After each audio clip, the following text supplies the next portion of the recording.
Hi, welcome to BC Video 9.7a Part 1, Graphical Introduction to Power Series. We could do as an exploration if we had lots of time by trial and error. Okay, so uh,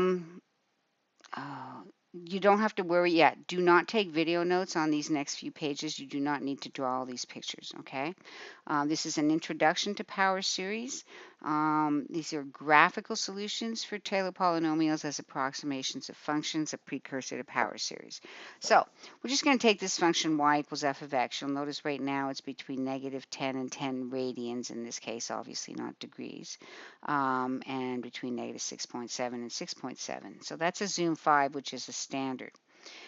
If you did zoom trig, you'd just get from negative 2 pi to 2 pi. But if you were to zoom in on it and zoom in between negative 0.01 and negative 0.1 and 0.1 and negative 0.1 and 0.1, it would look like a straight line. So let me go back there. In other words, we're zooming in on this little area right near the origin. And you can see if I cut it off like here and here, it actually does look like a straight line. So what we're saying right now is that the line y equals x is a pretty good approximator of y equals the sine of x very near 0.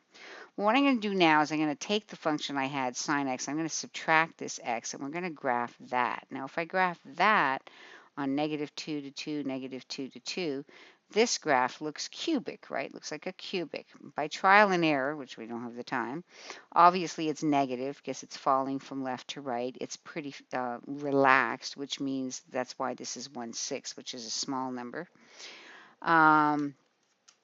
So we have that sine x minus x is approximately negative x cubed over 6.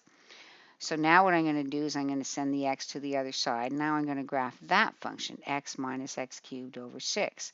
Well, you'll notice that's the red graph is my graph of x minus x cubed over 6, and my blue graph is sine x. Notice for quite a while, the graphs of f1 and f2 are actually just sitting on top of one another. And then, of course, they start to become very far away from one another, but near 0 or about 0, they are very close to each other.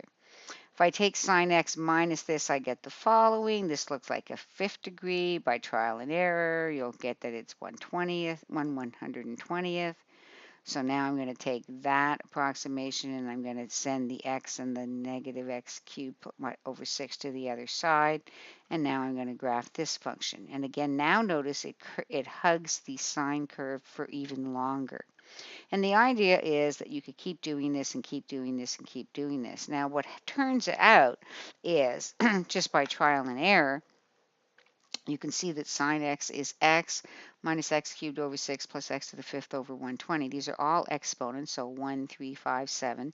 This is 1 factorial, that's 3 factorial, that's 5 factorial, and it does end up equaling this.